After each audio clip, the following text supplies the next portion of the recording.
taken over the western sky by the time the yellow school bus reached the intersection of Texas 29 and US 281. This marked the halfway point of their trip. 36 basketball players, 3 coaches, and 3 student trainers were traveling northwest on a 3-hour journey through the hill country to play their final district game, with the hope of a district championship at stake. The Mustangs were leading their tough district with 1 loss, while Coach Tim Kelly's Cougars and the Bulldogs were tied for second with 2 losses each. If the Mustangs won their game that night, the results of the Cougars' Yellow Jackets game would not matter for the playoffs.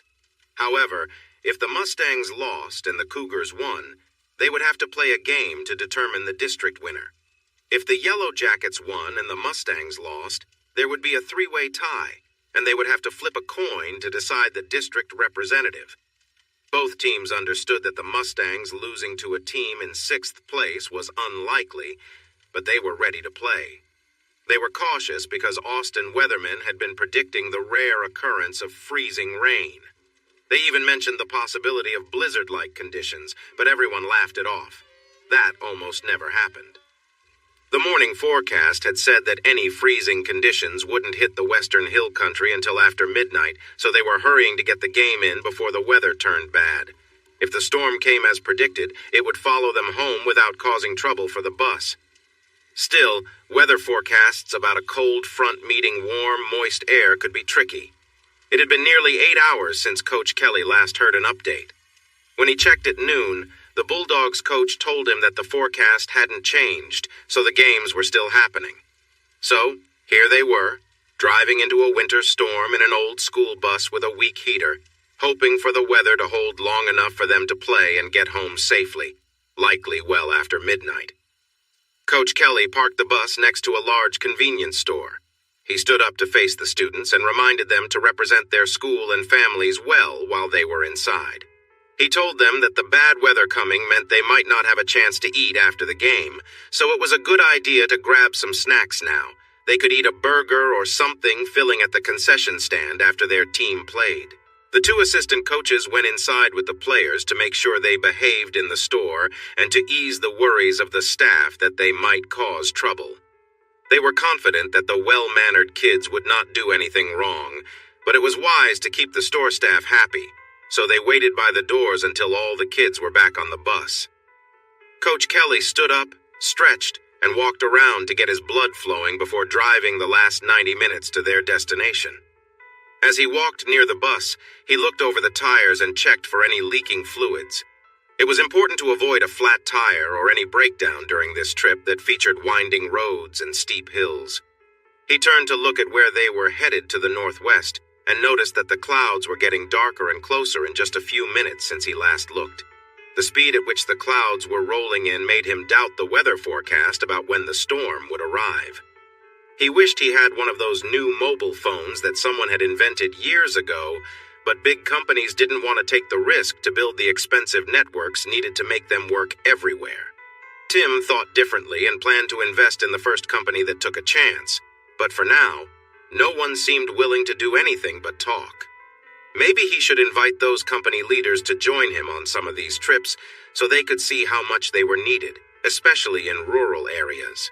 The players, trainers, and coaches were coming out of the store, so he hurried inside to use the restroom. As he left, he stopped to thank the cashiers for their kindness, and they praised him for the good behavior of the team. The store manager said, "It's always a pleasure when your buses stop here, Coach. You can see that the parents have done a great job raising these kids, and you coaches make sure they represent your school well." Tim promised that the team would stop by again on the way home after the games, and he would share their compliments with the kids and their families. Feeling good, Coach Kelly walked out with a smile, only to be met by 2 uniformed sheriff's deputies. Feeling the gaze of 39 young people and 2 coaches on the bus, he stopped to greet the officers warmly. The taller officer spoke first. "Coach, we received a call from your transportation director. The cold front is arriving faster and stronger than expected, so the games are postponed. You need to head back immediately and ensure all the kids get home safely. It's not official yet, but reports suggest a strong storm is coming, and it will hit around 10 or 11 p.m. much earlier than expected. You should get moving, Coach." Can we follow you back to the sheriff's office to use the phone for a few calls? It would help us a lot since we want to avoid waiting in the cold for parents, he asked. We have a phone tree plan, so only one player from each team, freshman, JV, and varsity, needs to call their parents. It would really help us. The deputies agreed, saying it was fine to make as many calls as needed. Just get all the kids home before the strong winds, freezing rain, and snow arrive in a few hours. Once the calls to parents were made, Tim contacted the bus garage to inform the transportation director they were on their way back. He thanked the deputies again for their help. On the way back, the bus was filled with talk as the teenagers managed their disappointment about not playing. They began to imagine the fun they might have if it snowed and started planning their unexpected Friday night without any responsibilities. Even though the phone tree was effective, 2 girls and a boy needed rides to a new neighborhood by Lake Travis since their parents were in Austin and wouldn't be home until later. Since no one else could take them, Tim loaded them into his pickup and made the 40-mile round trip. While driving, he thought about the possible effects of the winter storm, including power outages. There were no natural gas suppliers in his part of the county, so like nearly all homes in the school district, his house had electric heating. He needed to make sure he had plenty of firewood on the covered patio and stacked by the fireplace, just in case. He reminded his passengers to do the same before he dropped them off and headed home. When he pulled into the carport around 8 p.m., he noticed the only lights on were in the living room. This likely meant his 2 young sons were already in bed. He and his lovely wife, Karen, would now have a much-deserved chance to relax and enjoy some quiet time together in front of the fireplace. They typically saved their special time for Saturday after a long week of work as teachers, but this unexpected evening allowed them to get started a little early. After 3.5 months of football practices and basketball games every Friday since football ended, having a whole weekend together felt wonderful, even with the blizzard outside. They truly deserved this time. Karen was a talented kindergarten teacher who always found ways to help each child learn. Tim was the top science teacher in the area, an assistant football coach, and the head basketball coach. Their commitment to their jobs made them respected by their students, parents, and colleagues, but it also meant they had less energy for their marriage during the busy week. Saturdays and Sundays were for family during the day and for each other at night. Sometimes they went out for a date night, but usually they enjoyed family time all day and spent the evenings together at home. After getting home, Tim filled a wheelbarrow with firewood from the pile by the fence and stacked it neatly by the wall under the covered patio. He worked hard, making the pile 6 feet high and 8 feet long. Just to be sure they had enough, he brought in one last load before parking the wheelbarrow near the sliding glass doors. Quietly entering through the laundry room, Tim hung up his coat and tiptoed through the kitchen toward the living room. He wanted to surprise his beloved wife while she was resting on the couch, likely dozing off while watching TV. He hoped she would be dressed in something special under the warm blanket instead of her usual comfy pajamas. However, as he entered the living room, he found their favorite babysitter, Sharon, sitting on the couch. She jumped when she saw him. "Coach, what are you doing here? Don't you have a game today?" Tim was taken aback because he thought Sharon was away at college after graduating early. "Hi, Sharon. The game was called off because of the storm coming. We'll reschedule for Tuesday if necessary." He then asked, "What are you doing back here? Why aren't you at school? And where's Mrs. Kelly?" Sharon looked a bit surprised. "I'm living at home and going to community college this semester. I'm taking some general courses before I start at UT to save money." "Mrs. Kelly went to your game," she added. "I guess you missed her on the road. I hope they are okay. I don't think they knew there was bad weather." Her voice faded as she saw the worry on Tim's face. "Sharon, just to clarify, Karen and some others went to our game tonight. They have been going to all our out-of-town games, and you've been taking care of her kids. Who is they?" With wide eyes and a look of shock, she covered her mouth and said, "Oh, no. They haven't been going to your games? We've been... Oh, no, Coach. You have to believe me. I didn't think about that. I'm so sorry. I should have known better. I feel terrible." "Sharon, you're not terrible, and let's not jump to conclusions. Who is they that she's been going with?" Looking down, she quietly said, "Coach Rogers asked me to babysit. I don't know who asked the other girls. He said it was easier for him since your wife is at the elementary school. The first time I babysat, it was just him and her. I should have been careful and told you. You both always seemed so happy that I didn't suspect anything. I'm sorry, I should have said something. You said the first time. Who else has been involved? I've only babysat 3 times. 2 days after Christmas when your team played in the holiday tournament, and tonight. The first night they went with Coach Rogers. Then they said they were going with Coach Slaughter and his wife. Tonight, I only saw Coach Rogers, but Mrs. Kelly mentioned they picked up Coach Slaughter and his wife on the way. Coach Slaughter even spoke to me at Dairy Queen today. He told me he needed to be there since he's the athletic director, and his wife liked for Mrs. Kelly to go, so I didn't think much of it. She paused and seemed lost in thought.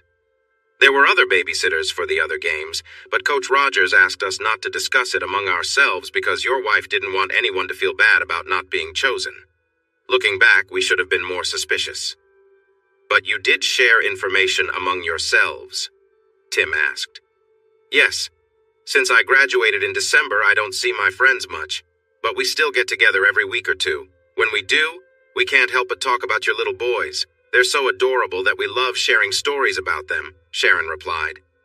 From those talks, you learned that my wife was going to all the out-of-town games with Rogers and the Slaughters?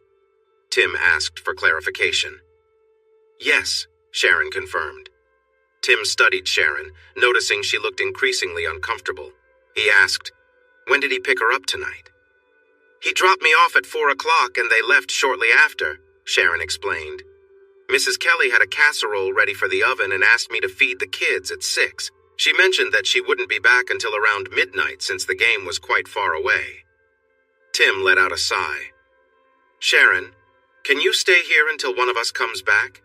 It's possible they didn't know the game was postponed and went ahead anyway, or maybe they learned the news before leaving and stopped at Coach Slaughter's house. They could have also stopped for food. There are too many reasons. I'm going to look for them before the bad weather arrives. If she calls, please don't mention anything about the game being postponed or that you saw me, okay? By the way, what was Coach Rogers driving?" She replied that she was busy until midnight but planned to stay. She also told him they left in Coach Rogers' pickup. "Where will you search? There are so many places.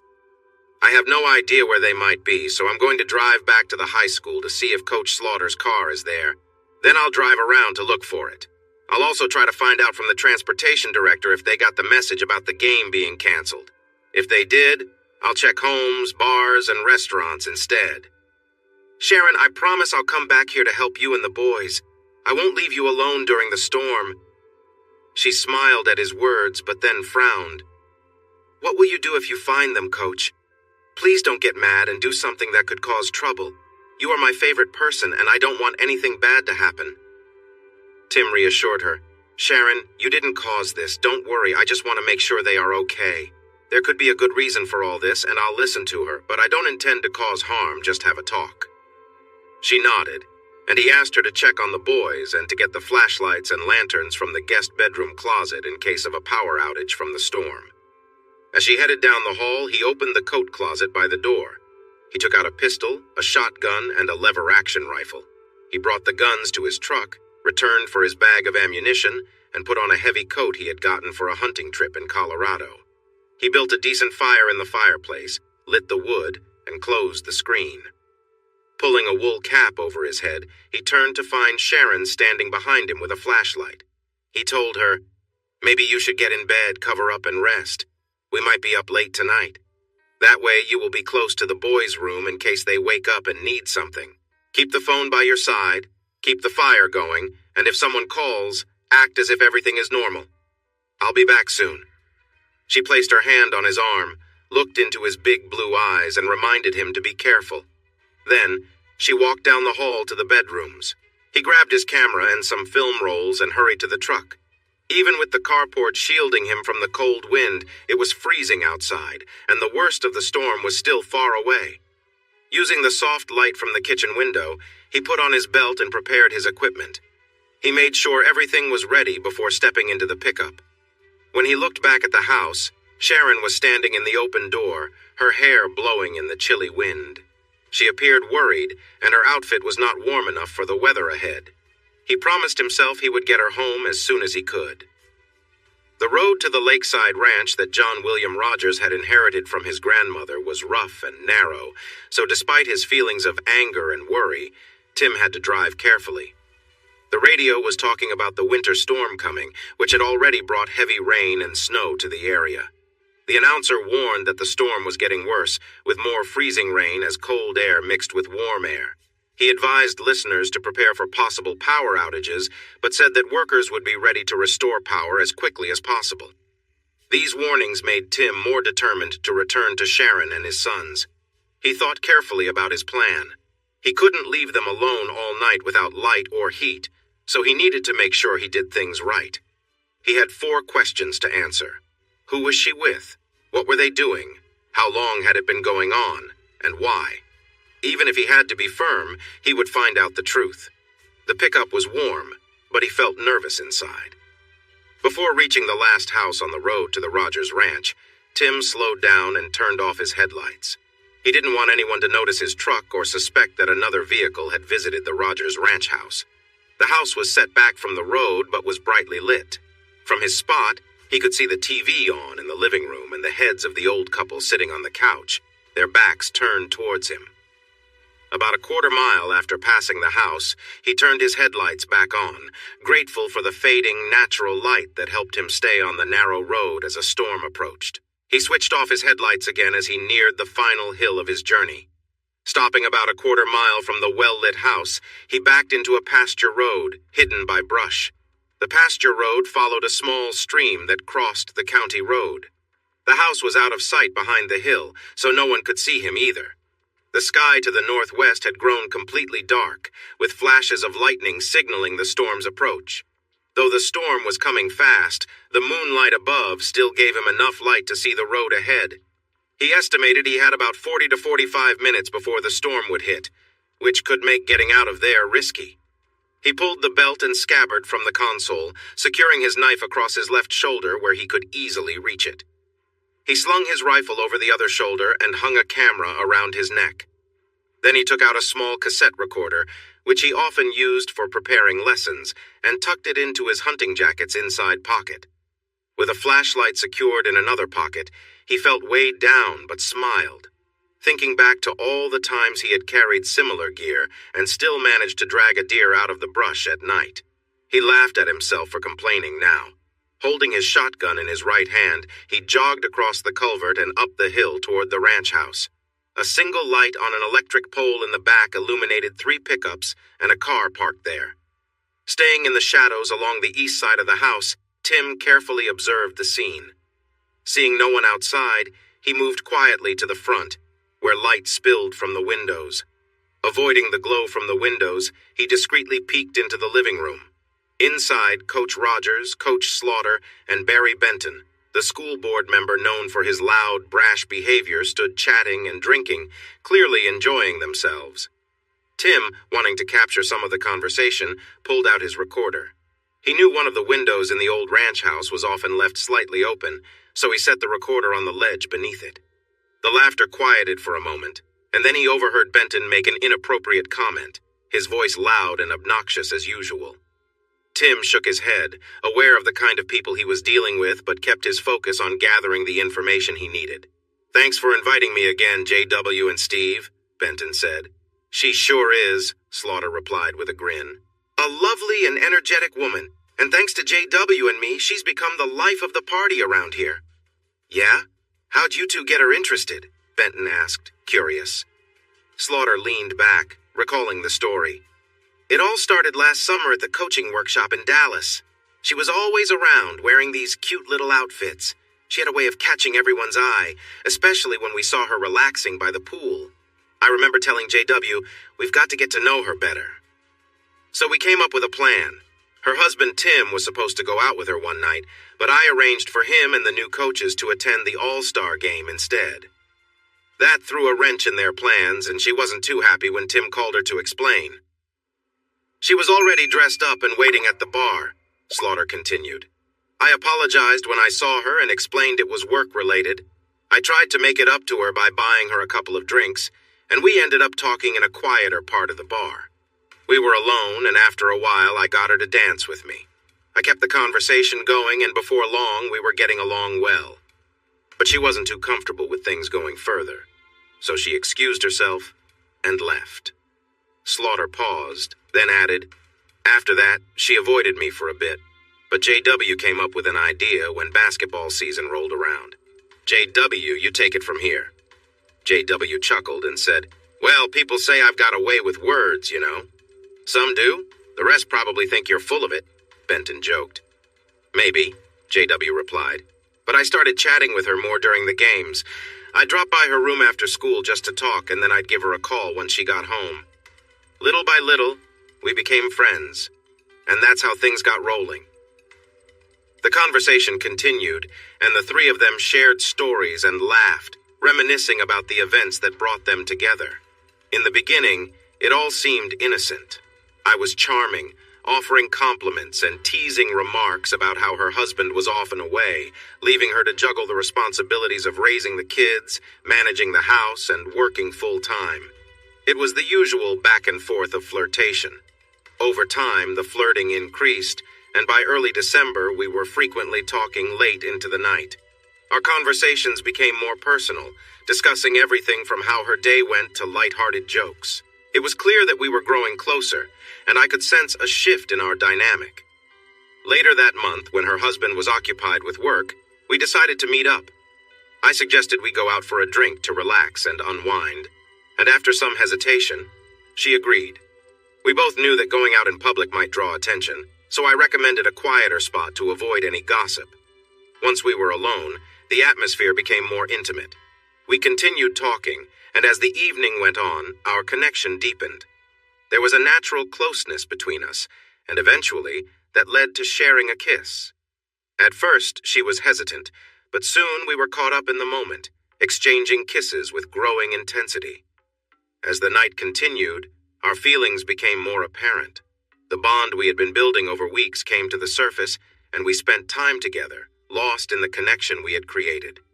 It was a night of shared emotions and mutual understanding, but in the end, it was clear that things had moved too fast. After a while, she got up, said it was time for her to go home, and we parted ways. I called her the next day, but she didn't pick up. I knew the team had a game that night, so I arranged for a babysitter and told her to get ready because we were going to the game in Taylor with Coach Slaughter, his wife, and some of the other parents. She seemed doubtful at first, but when I mentioned the parents, her mood lifted. 15 minutes later, she came back wearing her favorite blue dress and white boots ready for the game. However, instead of heading toward Taylor, I turned toward my place. She got upset. I handed her a drink in a large cup and let her vent. Then, I calmly told her that I had recorded what happened the day before, and if she didn't go along with tonight's plans, I would send the footage to her husband. She cried, but I reminded her how much fun she had yesterday and promised tonight would be just as enjoyable. I also mentioned a special gift I had for her. After a while, she drank the entire cup, stopped crying, and cursed at me for a good 10 minutes. Despite her anger, she eventually stepped out of the car and followed me inside the house. We shared a kiss, and though she resisted at first, we spent the evening together. Coach Slaughter, who had been watching from the kitchen, joined us after a while. She initially struggled, but over time she gave in and relaxed. We all spent the evening together, though she insisted it wouldn't happen again. The next day, we told her we'd come by again after the bus left for the tournament. She said no, but when we arrived, she was already dressed, waiting for us. JW drove while we sat in the truck, quietly exchanging stories. The conversation shifted to a memorable day at the ranch. JW corrected Steve, laughing a little. He forgot to mention that she was all dressed up when we left her place. Before we even got far from town, she had already let loose, not caring much about anything around us. We did get a few honks from passing cars, but she didn't mind. We were all just having a good time, caught up in the moment. There was a pause before JW continued. It was one of those wild days where everything felt out of control, but no one seemed to care. It was just intense. That day was also when Frank Hughes, her principal, got involved. When we arrived at the house, things escalated quickly. It was a chaotic scene, full of emotions and intensity. She felt torn between what was happening and the pressure of her job. Frank made some heavy-handed comments about her work and upcoming evaluations, trying to use his authority to influence her decisions. Afterward, she admitted to us that she'd been feeling overwhelmed. The stress from work, home, and the expectations put on her were too much. She ended up trying to bury her feelings by working harder and trying to meet everyone's demands, but it was clear she was struggling. Frank, trying to sound like he was in control, hinted at more demands. He mentioned expecting her to stay late at work for meetings, but it was obvious there was more behind his words. He was manipulating her, using his position to get what he wanted. Benton, curious, asked, "What do you think will happen if her husband finds out?" Steve, never one to miss a chance for a joke, replied, "Maybe he'll get upset and leave. Then we can take her in full time." He chuckled, but JW was quick to add, "We're not trying to let him find out. Word is he's not someone to mess with. People say he's got a rough side, and you don't want to be on the wrong end of it." Benton, ever confident, added with a smirk, "If he causes trouble, I've got ways to deal with him. No need to worry about that." With the tension thick in the air, the conversation ended, leaving everyone wondering what might happen next. Tim struggled to keep his emotions in check as he leaned against the building, working hard to calm himself enough to proceed with his plan. The wind picked up, and he felt a few drops of rain hit him. He retrieved his recorder and quietly made his way around the house to the bedroom Frank had come from. The windows were slightly open, and the curtains and blinds were drawn back, giving him a clear view and allowing him to hear everything inside. Even though Tim knew what he was going to witness, seeing it still shook him deeply. He couldn't believe that the woman he had once cherished, his wife and the mother of his children, could be involved in such a betrayal. His stomach churned, but he steadied himself and began taking pictures, his mind set on gathering evidence for what needed to be done. In the bedroom, two men stood beside the bed where his wife was with another man. The younger man was unfamiliar to Tim, and one of the men in the room was filming the scene. When the younger man finished and stepped away, Tim recognized him as Larry Barnes, someone Tim knew through work. Larry made a rude comment about how Tim couldn't satisfy his wife, mocking him openly. Karen, who had been involved in the situation, stopped the next man from approaching her and playfully asked Larry to come back to her. Larry, clearly amused, laughed and made light of the situation but didn't return to her side. Tim's heart was heavy as he continued to document what he saw, knowing that his life had changed forever. After dealing with the situation, Karen said, "If we were married, you wouldn't be able to meet my needs either, would you? You are my 5th partner tonight, and you didn't come close to satisfying me. I've been with you, just like I did with the others, and then I will keep going if you can keep up." She continued, "Larry, you may think highly of yourself, but let me remind you, you have not measured up. You can't compare to Tim, who lasts much longer and knows how to really please me. If I gave Tim another chance, he would be right back here within minutes." With a firm voice, Karen said, "If you ever speak poorly of Tim again, I won't hold back." With tears in her eyes but strength in her voice, she added, "It's not Tim's fault if I have high desires, but he knows how to take care of me better than you do." Larry responded with an insult, and she simply said, "Exactly," as he left the room looking defeated.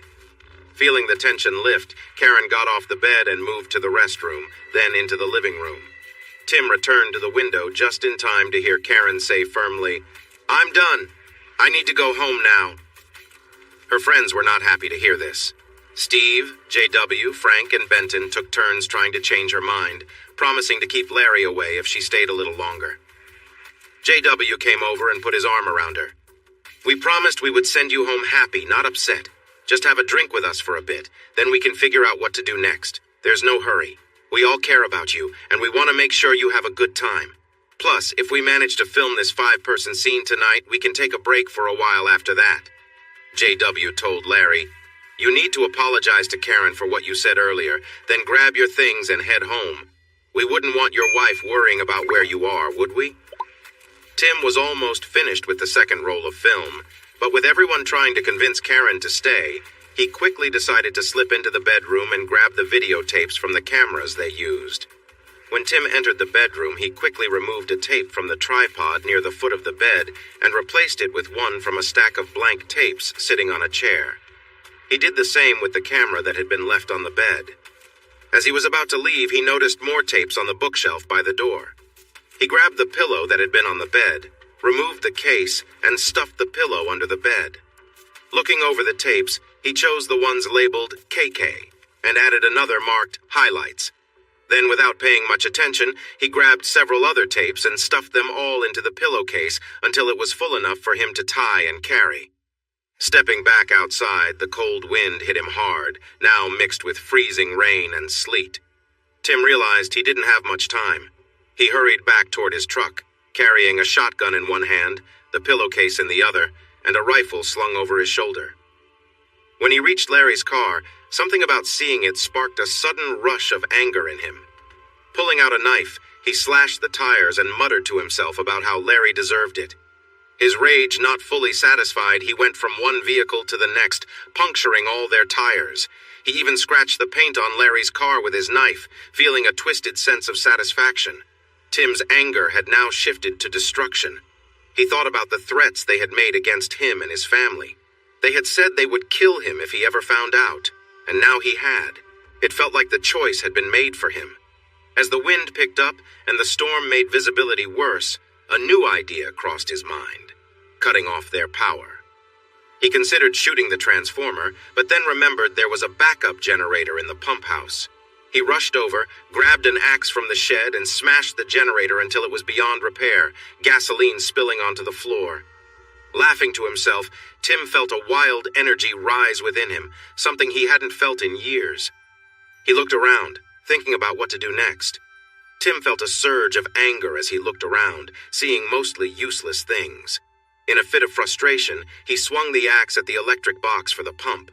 It didn't really help anything, but it let him release some of his pent-up rage. With the axe still in hand, he stepped outside and followed the telephone line back to the house, cutting it. Without a phone, they wouldn't be able to call for help when they realized their vehicles had no tires. And once he took out the transformer, they would find themselves in deep trouble. He started to think about revenge. The big question was whether he could actually go through with it, knowing it could hurt the people he once cared about, including the mother of his children. Standing in the blizzard, he looked at the brightly lit house.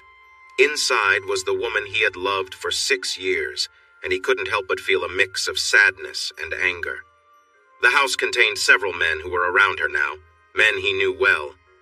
Even though Larry had tried to get rid of him, no one came outside. Tim decided to take one last look for himself. He caught sight of Karen in the bedroom, and the sight filled him with rage and hurt. His heart raced as he realized the reality of what was happening, and he felt his love for her fade away. With a heavy heart, Tim thought to himself that maybe it was better for his sons to grow up without her negative influence.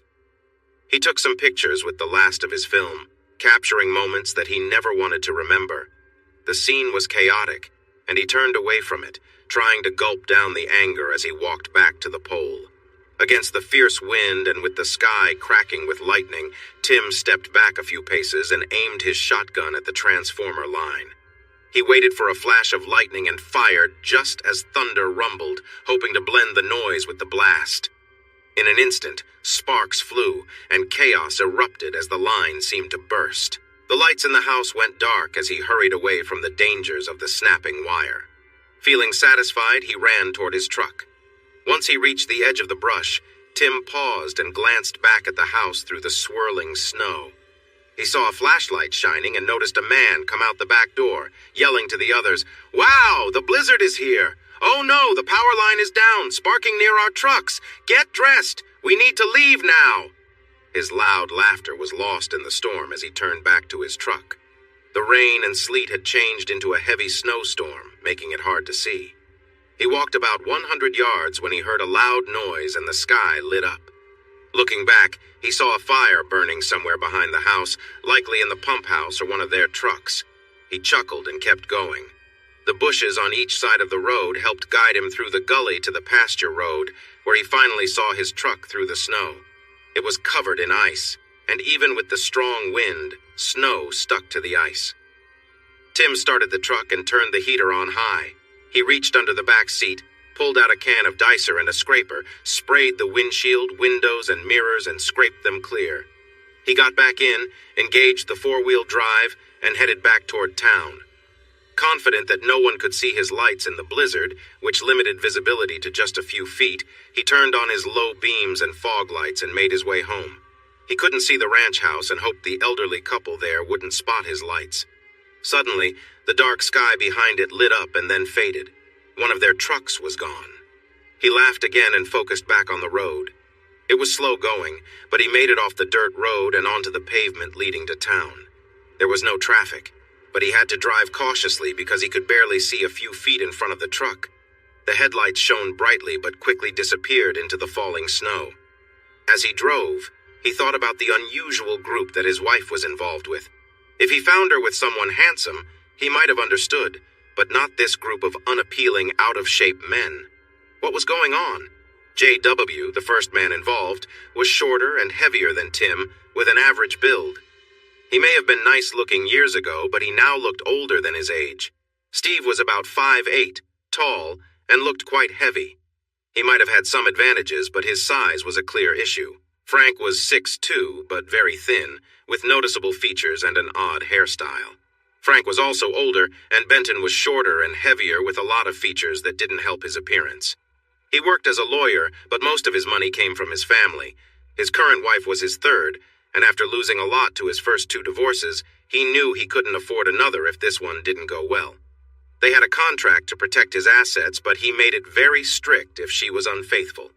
She agreed, but wanted the same level of protection for herself. He thought the arrangement would keep her in line while he continued to have fun. However, if the pictures of that wild party got back to her, it would be a disaster for him. John Allen was your average insurance agent.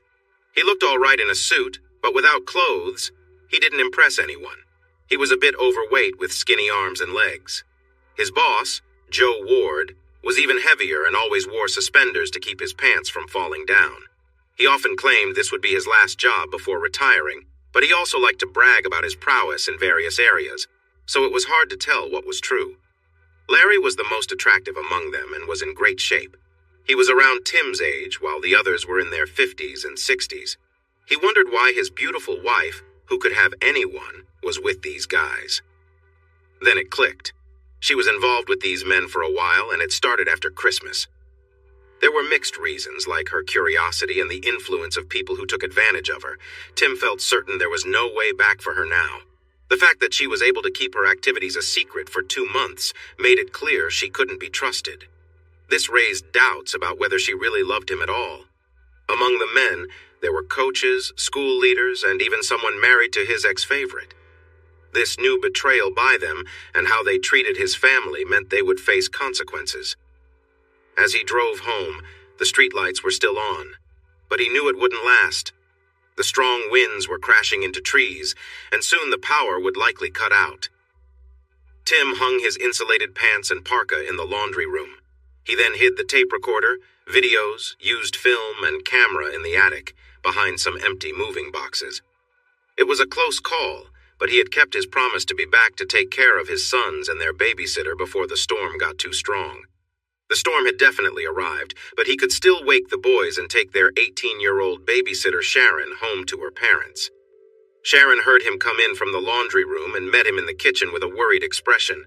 She hugged him tightly and asked if he was okay. She insisted he take a hot bath and put on warm clothes before he got sick. Tim found it interesting how women seemed to know just how to care for others. "Sharon, it's really bad outside. Won't your parents worry if you don't come home?" he asked. "No, Coach. I called them when the storm started. I told them I would stay here because it was too dangerous for you to drive me home. They said it was all right. We should build a big fire and stay warm until the storm passes, since the power might go out soon." Tim smiled and lifted her chin to look her in the eyes. "You are very smart, Sharon. I can't thank you enough for all you've done for me and the boys tonight." "You can thank me by getting out of those wet clothes and getting everything ready before the lights and heat go off," she replied. Tim noticed that Sharon had already started a fire. He could feel the warmth from across the room. She had also gathered his kerosene lanterns and flashlights, setting them on the coffee table nearby. He took a hot shower while he still could and dressed in warm sweats. He moved the mattress from the guest room to the living room near the fire and created a cozy spot on the carpet beside it for his sons using sleeping bags, comforters, and blankets. If the electricity went out, the house would become too cold to stay in bed, so they all needed to gather by the fire.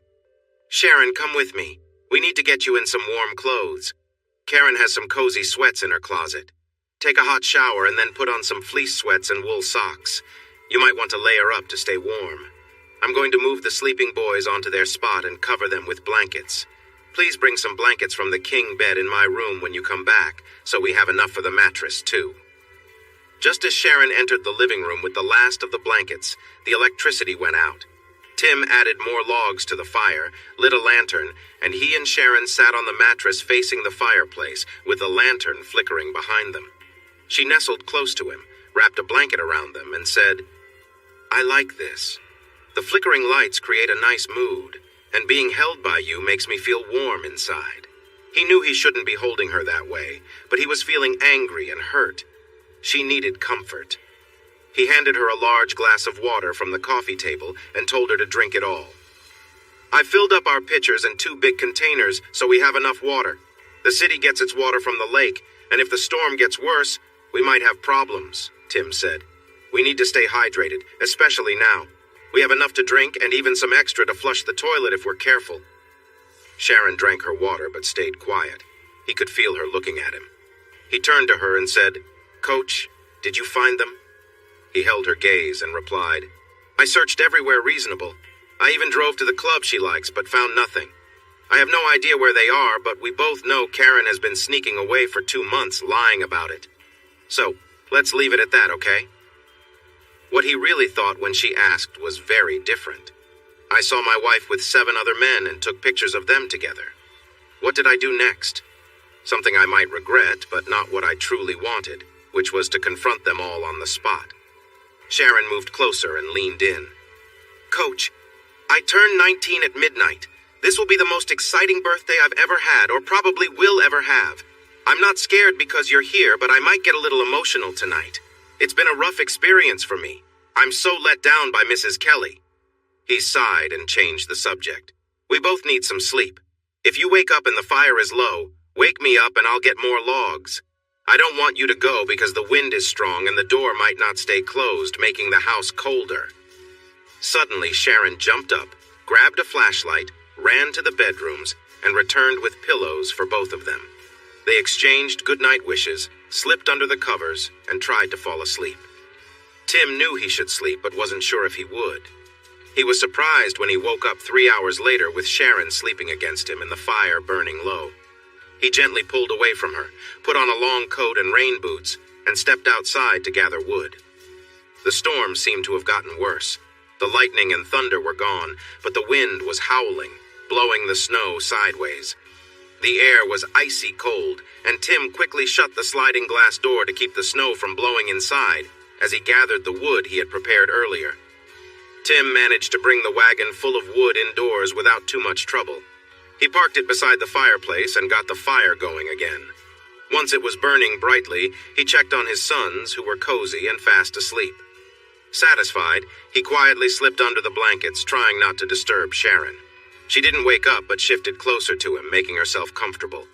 Sharon rested her head on his shoulder, draping her arm over his chest and tangling her leg with his. She was sound asleep, her breathing slow and steady. Despite everything he had been through that night, he felt comfort in her closeness. He focused on calming his thoughts and drifted off to sleep. The next thing Tim remembered was waking to the warmth of Sharon's soft kisses on his lips. Still half asleep, he returned her affection. They shared a tender moment, holding each other close, and soon Tim was lost in the comfort of being with his wife. They spent the quiet early morning hours wrapped in each other's embrace, finding solace in their closeness after a long and exhausting day.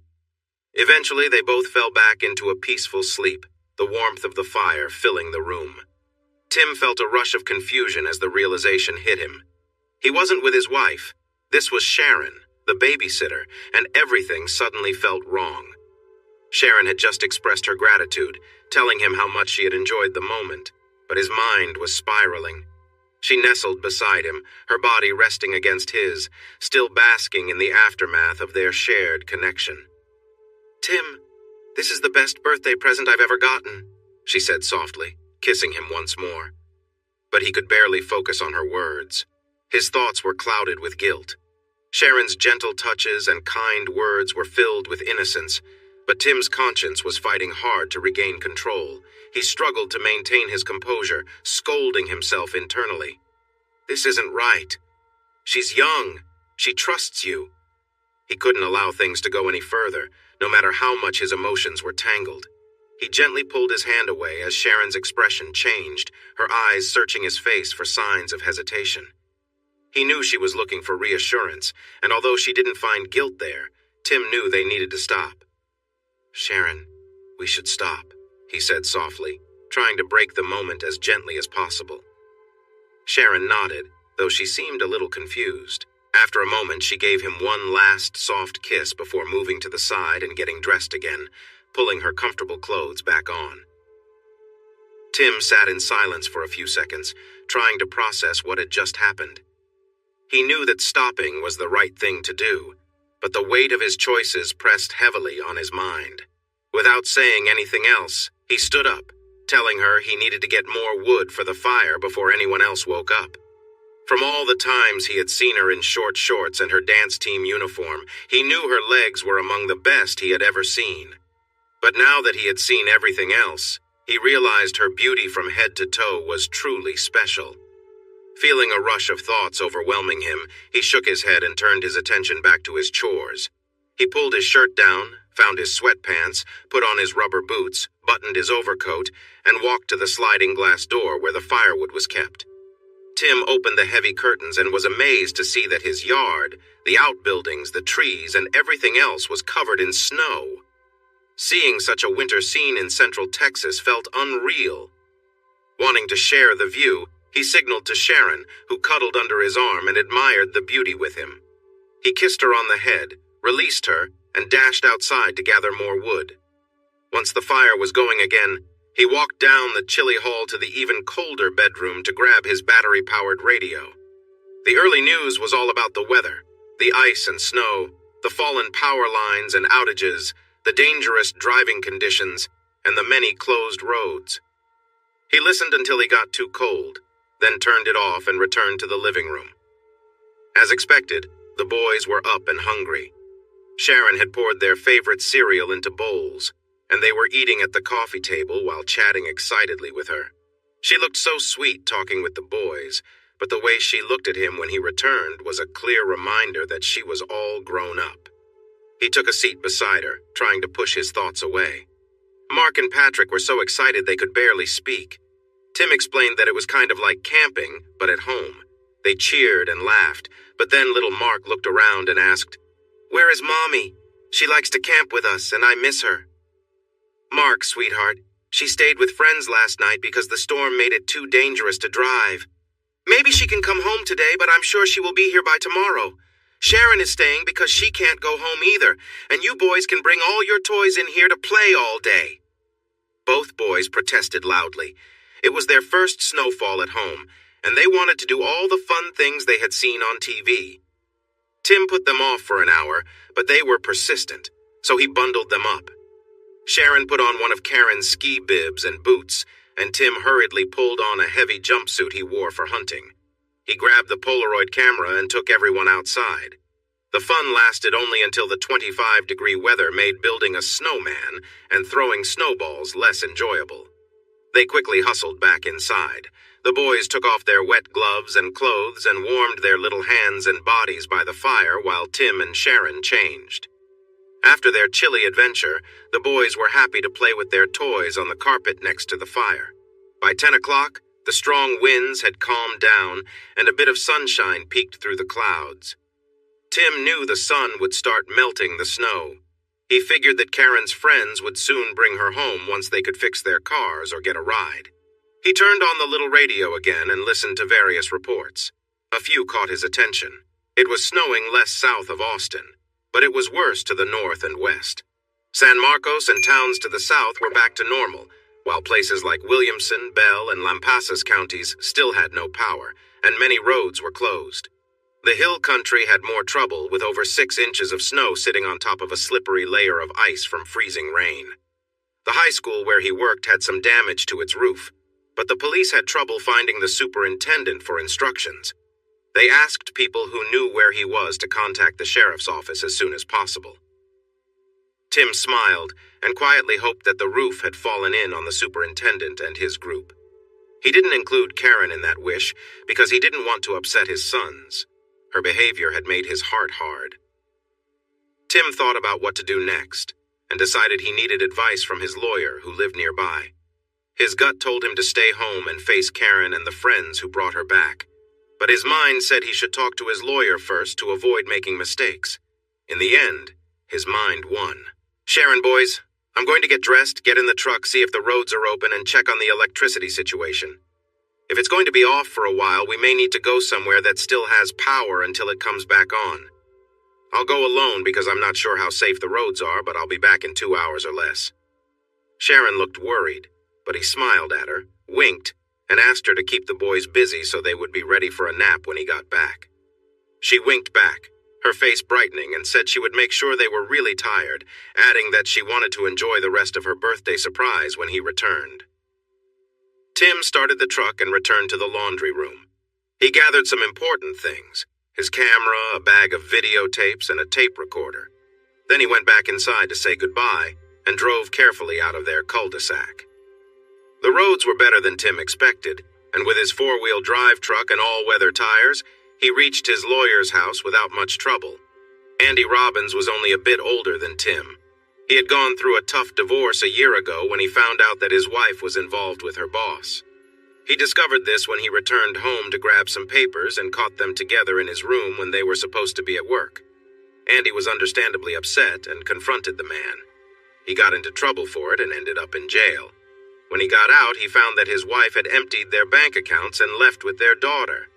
During the divorce, Andy managed to secure primary custody of his child and a ruling to get his money back. However, his wife and daughter were still missing. He got her boss fired, but then the man vanished too, and people suspected that he was with Andy's wife somewhere, using Andy's money. Because of all this, Andy worked long hours and spent his free time feeling angry and upset. When Tim showed up unexpectedly at Andy's door on a snowy Saturday, Andy was surprised. He listened as Tim shared his own sad story. After Tim calmed down, they talked about what to do next. Andy looked through his law books for similar cases, and they made a plan. Tim wanted to end things with his unfaithful wife, gain full custody of his sons, and avoid losing all his money in the divorce. Andy also had some goals involving 2 coaches and other school officials, but those could wait. Right now, their focus was on Tim's situation. Being an early buyer of a laptop, which had cost him a lot of money, Andy promised to have Tim's papers ready by Monday, if everything worked well. Thinking Tim might have been seen today, Andy suggested he report his wife missing to the police. When Tim arrived at the local police station, he found most officers gathered there. They were surprised to see him and listened closely when he explained why he was there. Some officers looked curious as they wondered about the reasons behind Tim's wife disappearing during the snowstorm. The police chief mentioned that many people were reported missing, likely because with phone service down, anyone away from home during the worst of the storm couldn't call to check in. They reported that the rescue teams had found several people who had sought shelter when the snowstorm started. The sergeant reminded Tim that his wife was young, healthy, and smart, so he felt sure she would be all right. They promised to add her to the list right away, and the police and emergency workers would be looking for her. The chief asked for a recent picture of Karen. Tim searched through his wallet, chuckled, and said, "I hope this doesn't get shared." He handed over the only photo he had, a picture of his wife outside by the Barton Springs pool. Everyone looked at it closely. As Tim was putting it back in his wallet, one young officer quietly commented that he understood why Tim wanted her found quickly. Tim and the others shared a laugh, and the sergeant asked for more details that could help. Tim remembered coming home early after the basketball games were called off. He found his young sons with the babysitter who had no idea where his wife had gone. He mentioned that he searched for her, but when the storm hit, he returned home to take care of his kids and the babysitter. He was going to drive the babysitter home, but her parents asked them to stay put due to the bad weather. Tim explained that he had made a big fire and set up sleeping areas, and they all spent the night by the fireplace. The babysitter was with his sons now, but he wanted to go back to take her home since the roads were getting better in his four-wheel drive. The officers reassured him they would keep an eye out for Karen and wished him luck with his two energetic boys. Before heading home, he drove out to the county lane toward JW's ranch and saw that the snow-covered road was untouched. He smiled and returned home. Sharon greeted him with a smile and a shh, pointing at the sleeping boys. After he took off his coat and hung it up, she hugged him tight and said she was ready for her surprise now. Tim gave her a gentle kiss and explained that his lawyer had advised him to take her home quickly to avoid problems with his upcoming divorce. She looked disappointed, but after he explained further, she said she understood, but wanted a rain check. With a smile, Tim assured her that she would get her surprise at the right time. They talked about what to do if Karen showed up at her parents' house, with or without anyone else. He shared his plans for the weekend and Monday. She promised she would never tell anyone about what they had done or his plans, no matter what. He smiled and hugged her again. She moved close to him, and he gently pulled back enough to ask, "Sharon, can we please wait until things are more settled? It's not that I don't want you." She smiled and agreed, but playfully squeezed his side and said, "You are a good man, Tim, but I can see how much you're interested in me." She gave him a playful look and warned, "Remember, you're the one I want to be close to, but now that you've shown me how nice being together can be, I might not be able to wait too long." He playfully tapped her on the back and shook his head in mock disapproval, then went to pack his son's things. When he returned to the warm living room, the boys were awake, finishing a snack with Sharon. They loaded the truck and started toward her house. The ride over the snowy roads was calm, and her parents were delighted to see her. They assured Tim that they had a fireplace, plenty of firewood, food, and water, so they would be okay. Her family started heading back to the house, bundling up against the cold wind. Sharon opened the back door, kissed the boys goodbye, and told Tim, "I'd like to help you in any way I can, Coach. Just let me know what I can do." Tim turned to her and said, "Actually, I have something for you to do." Sharon smiled. "Consider it done," and walked toward the house in a way that definitely caught his eye.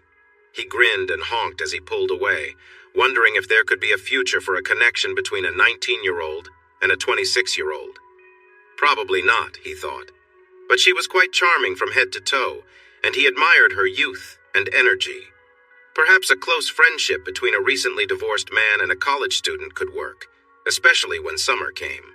Tim stopped by the police station to inform them he was taking his sons to stay with relatives in the South until the power was restored. The officer on duty, Jimmy, was a former neighbor who had moved to a bigger neighborhood closer to his wife's job. Jimmy asked for a way to contact him if his wife was found, raising an eyebrow when Tim gave him Andy's number.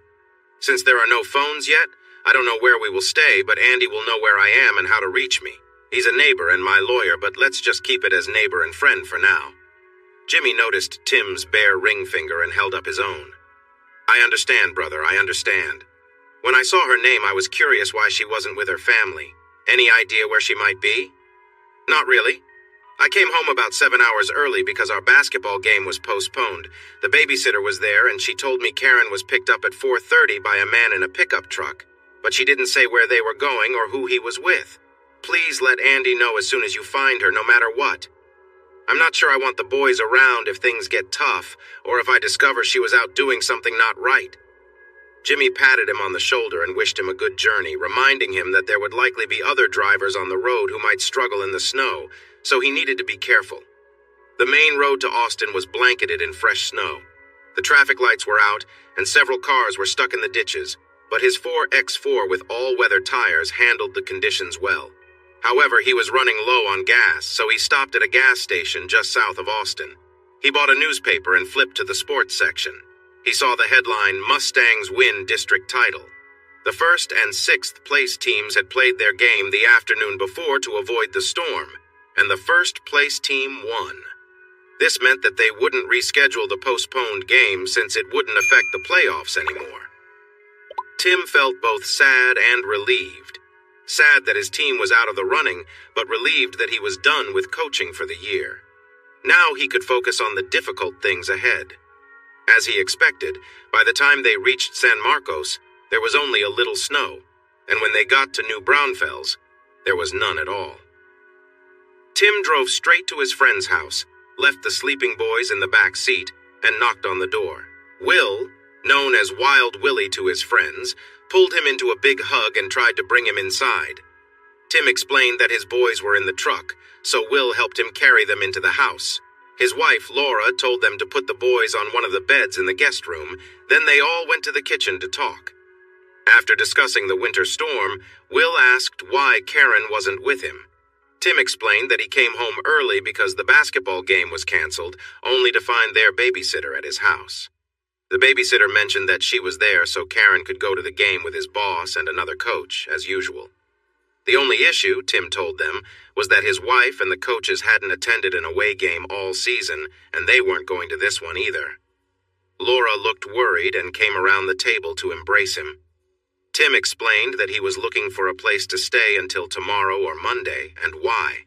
They insisted that he would stay with them, and Laura would help care for the kids. It would be good practice for when their first baby arrived in 7 months.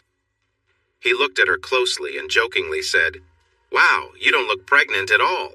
Are you sure? You seem to have a nice glow, and while you look great, your waist is still slim." "You're kidding, right?" Laura smiled, waved her hand, and said, "You're flattering me." Will felt proud. Tim gave them warm congratulations with big hugs and kisses on the cheek. They talked about becoming parents for a little while before Tim went to check on his kids. When Tim returned to the table, he asked Will, "Does your friend still have the camera shop downtown? Is he open today, and does he still develop photos?" Will nodded and replied, "Yes, he has the shop, develops photos, and he's open all day today. Do you want me to take you there?" Laura offered to watch his children, and Tim drove Will downtown. "Even if he wasn't open, he'd probably be there. He lives above his shop now," Will explained as they drove. "He and his wife got divorced about 6 months ago. Even though he didn't do right, she got the kids and the house.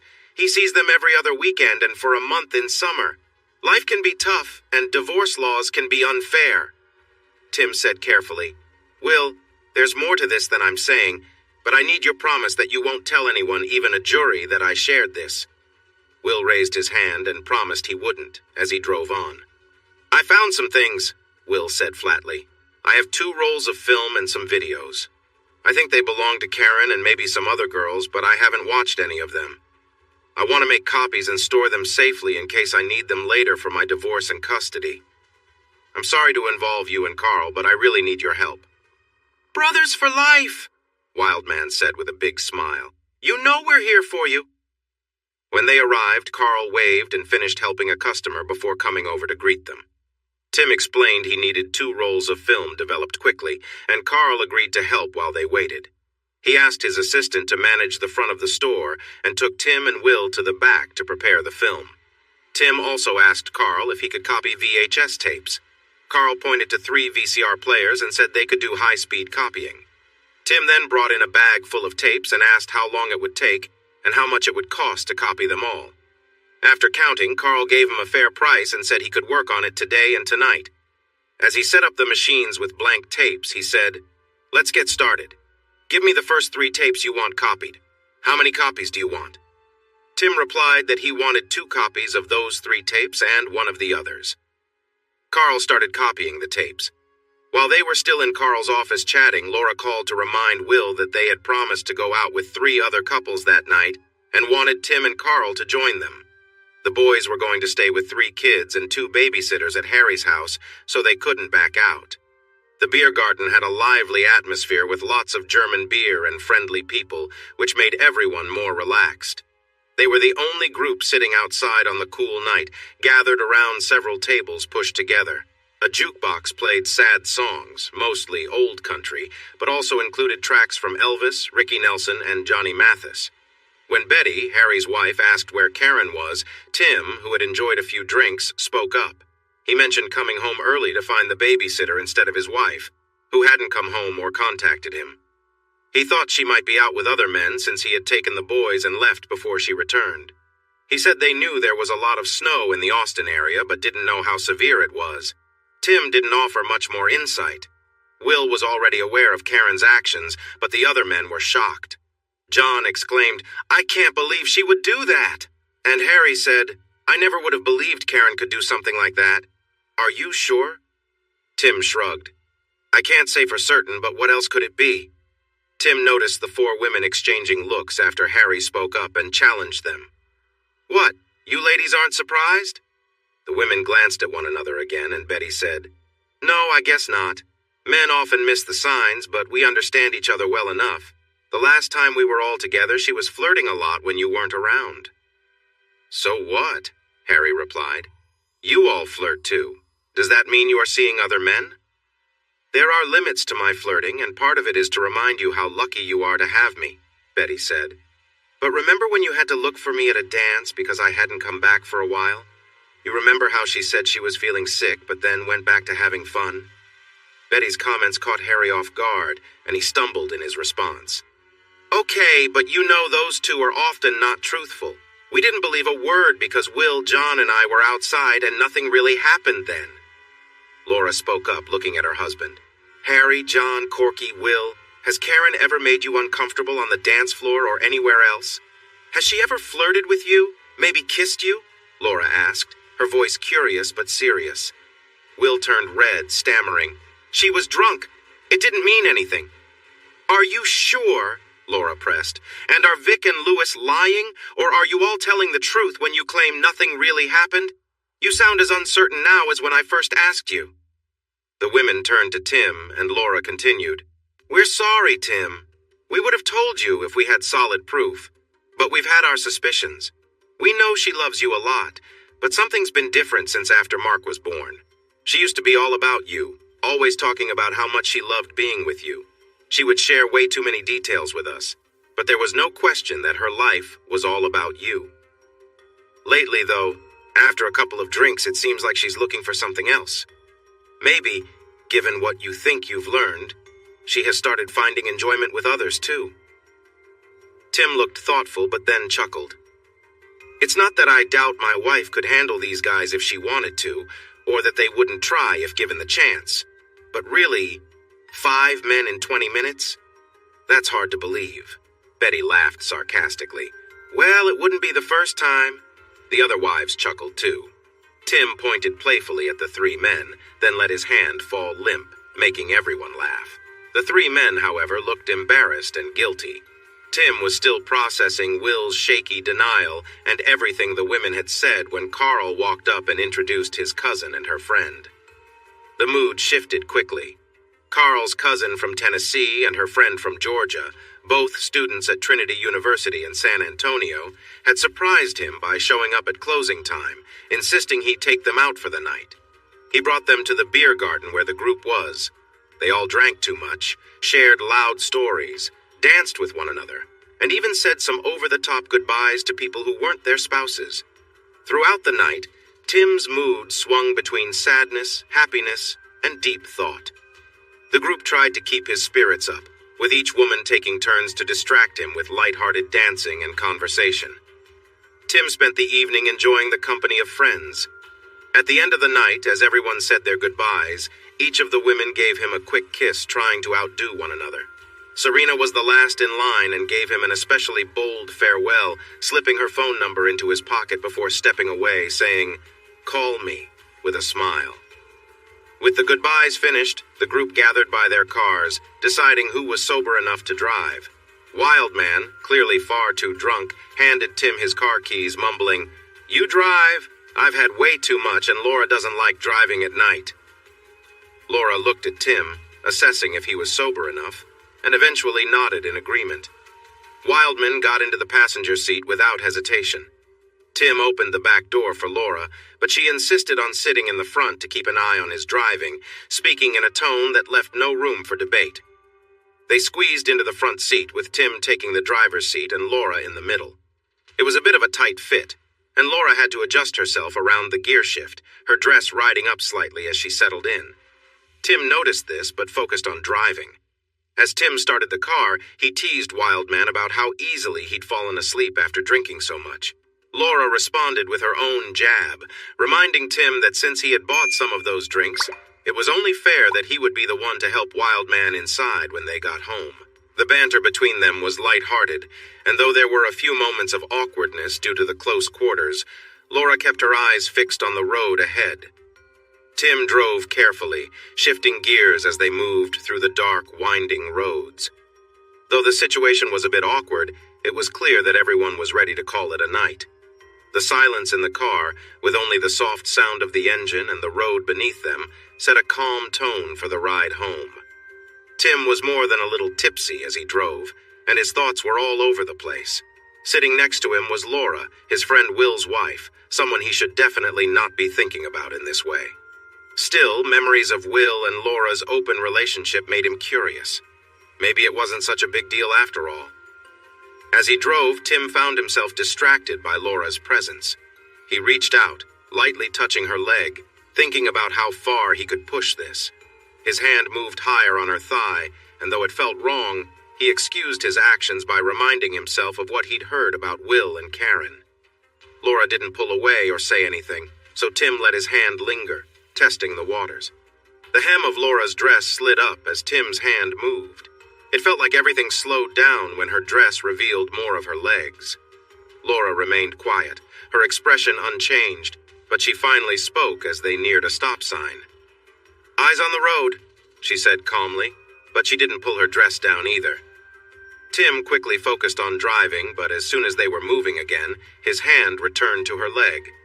They drove in silence for a few more minutes, the tension thick between them, though Laura didn't acknowledge it.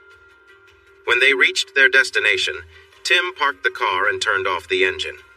He looked over at Laura, feeling uncertain but curious. Will was still sound asleep in the back, oblivious to what had been happening. Laura turned toward Tim, meeting his gaze. "Enjoying yourself?" she asked softly. Tim hesitated before answering. "Maybe a little. It seems like you didn't mind either."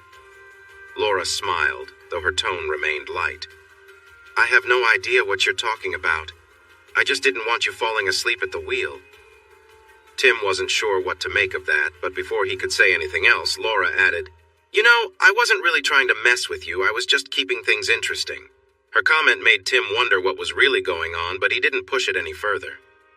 They sat there in silence for a moment longer, the unspoken tension lingering as the night went on. "I could have made you feel worse than that little girl did, but I didn't want you to spend the whole night knowing I was with Will and you couldn't be with me." "It was a nice kiss, Laura, but come on. The kiss that girl gave me was something else. You really think you could have done better?" he murmured close to her ear. Laura leaned in a bit, turning towards him. Tim noticed and felt welcomed. He quickly wrapped his hand around her waist. "You feel nice, but that girl—" "She doesn't have what I have and doesn't know what I know," she replied, pulling him closer. Tim leaned in, kissing her gently. At the same time, he brushed his fingers along her side. She unbuttoned another button on her blouse and pulled him closer again. He sank into the moment, feeling the thrill of connection between them. Laura pulled him closer and kissed him deeply, their lips moving together. She seemed to forget everything else around them in the excitement of it all. Tim was caught up in the warmth of that moment, lost in how good it felt. His thoughts were a mix of excitement and confusion as he realized her husband was right there beside them. He knew it was wrong, yet everything felt so right. What began as harmless flirting had escalated and he felt a strong bond with her. He pulled away slightly, but she quickly sat up, smirking at him. "Okay, Timmy, tell me, how does that kiss compare to your little college girl?" Tim paused, taken aback by her question. Then it clicked. "So you did that just to overshadow Serena?" "Well, that's not the only reason. We owed our spouses after that kiss from Guilty Will. He finally admitted to it after a week," she said as she straightened her clothes. "You're not bad at kissing," she teased with a playful smile. "I always wondered about your reputation. You're decent to look at, but you've never made me feel overwhelmed." "That's not true," Tim responded quietly. "You were definitely enjoying it. I could tell. Maybe I did. Maybe I didn't. But someone had to stay in control." Tim leaned in and kissed her again, more firmly this time. She let out a small sound of approval. As they kissed, Tim's hand gently moved along her leg. She leaned into him for a moment before pulling back slightly. She smiled and said, "You really can't get enough of this, can you? Now let's focus. We need to get my husband inside. That's as far as this goes for now." The next morning, Tim woke up with a pounding headache and a queasy stomach. A couple of aspirin and a big glass of water helped him feel a bit better. His sons were quietly watching cartoons in the living room. Laura was in the kitchen looking fresh and energetic. She had been frustrated the night before since she didn't get to drink, but today she seemed pleased. Tim watched her moving around, preparing breakfast. She wore a light robe and slippers. He walked up behind her, put his hands on her hips, and kissed her neck. "Good morning, beautiful. I really enjoyed that kiss last night. Can I get another one this morning?" he asked with a grin. She blushed slightly but continued working. "Did you sleep well?" she asked, knowing how rough he'd felt the night before. Tim smiled. "It was tough to sleep," he said softly. She turned around and playfully pushed him away, keeping a bit of space between them. He raised his eyebrows and smirked at her open robe, saying, "Nice look, but not as nice as what you're hiding." She gasped, quickly closed her robe, and turned bright red. "Dear, you really can't keep showing off to guests. Someone like Tim might take it the wrong way, especially after the kiss from last night at the beer garden," Will warned as he carefully made his way to the coffee pot to pour himself a cup. Laura felt embarrassed, and Tim thought about how much Will really knew about the kiss. He stepped closer to Laura and held out his cup for a refill. Will smiled and asked, "So, what do you think of my wife? She looks good for being pregnant, right?" Tim joked back, "She looked great from what I just saw, but if you take a nap for a bit, I could give a more detailed opinion, or maybe you could help me out." Turning back to Laura, he encouraged, "Gorgeous. If you would just let that robe open again, or even just take it off, I could give a more thoughtful answer to your husband's question." Laura, cheeks bright red, held her robe tightly and left the room, saying, "You've seen enough. You two can cook your own breakfast since all you do is stare and tease the cook." Will and Tim chuckled as she walked away and quickly went to save the bacon and scrambled eggs from burning. Will took the toast out of the oven and they sat down to eat. Will looked at Tim and asked, "So, what about Serena? Did you two hit it off?" Thinking of Carl's cousin made Tim smile. He said, "Have you ever seen a girl with legs that long?" Will replied, "Maybe I kept getting distracted. Her skirt was so short I couldn't really tell, but they looked long and elegant. I'd need another look when I'm sober to be sure." "Let me ask again. Have you seen a 5'9" girl with longer and lovelier legs?" Tim questioned. Will pretended to think hard and then replied, "Now that you mention it, no. By the way, did she wear flesh-colored clothing or was she just very stylish?" Tim laughed and acted innocent, although the truth was quite straightforward. "Your wife looked stylish too." Will winked and turned towards the hallway, listening to the sound of footsteps on the wooden floor. Laura came back with her hair tied back, wearing Daisy Dukes and a halter top. When they whistled, she confidently said, "I know you two will stare at me all day, so I decided to give you something to look at." Will joked, "That outfit is perfect for indoors, but I can't wait to see your reaction when we step outside in the cold." "Don't you think so, Tim?" "That might be tough to handle, but I'm really looking forward to seeing those goosebumps on those beautiful legs," Tim replied with a playful tone. Laura felt her cheeks warm. She dressed this way to feel attractive, especially during her pregnancy, but Tim seemed to be getting too familiar and she felt tempted. "Hey, Will, can I ask you something? Isn't being intimate while pregnant the best ever?" Will laughed and nodded. "Trust me, buddy, it just gets better until around the 8th month," Tim said with excitement. Will rubbed his hands together, looking eager. "If it ever gets overwhelming, just call me and I'll come help," Tim offered. Will assured him he had his number saved and would reach out if things got tough. Laura looked less than impressed. "You aren't suggesting you would share your beloved wife with him, are you?" Will grinned widely. "Well, it wouldn't be the first time we shared, but no, I will not share my wonderful wife even with my best friend." Laura smiled, and Will added jokingly, "Unless it becomes too much for me." Tim nodded. "I've got your back, brother, ready to help." Laura pretended to pout, but then smiled, playfully slapped them on the shoulders, and said they should stop talking about her feelings. She poured fresh coffee for herself and the guys while thinking about what it would be like to share a moment with them. Before she could sit down, the boys called her from the living room, asking her to change the channel for them. Tim winked. "Daisy, we can't wait to see you come and go, so make it fun." She playfully swayed as she walked through the kitchen door. The men laughed, and Tim told Will he was a lucky guy. Karen found her thoughts wandering while Larry was very eager with no real rhythm. She had flirty moments with him at the New Year's Eve party because she thought Tim was giving too much attention to Larry's wife, Jeannie. Jeannie worked in the high school science department that Tim managed, but they seemed a bit too close. Larry quickly became captivated by her. He rushed to get her drinks and danced with her during every slow song. Jeannie obviously felt jealous, and Tim looked annoyed, but she thought his attention was sweet, and Larry was charming. When Tim complained, she pointed out that he was acting the same way with Jeannie, which quieted him down. She was right. There was something between them. Larry started calling her after she got home from work. Just like before, their conversations quickly became intimate. They began sharing personal fantasies and felt more connected with each other. She enjoyed having this power over him, especially since he had a charming wife who her husband liked. She thought it would be a good idea to invite Larry to the next gathering. Larry saw himself as quite the charmer, but she soon found out that he didn't bring much to their time together. He lacked skill, moved too quickly, and seemed uninterested in ensuring she was happy.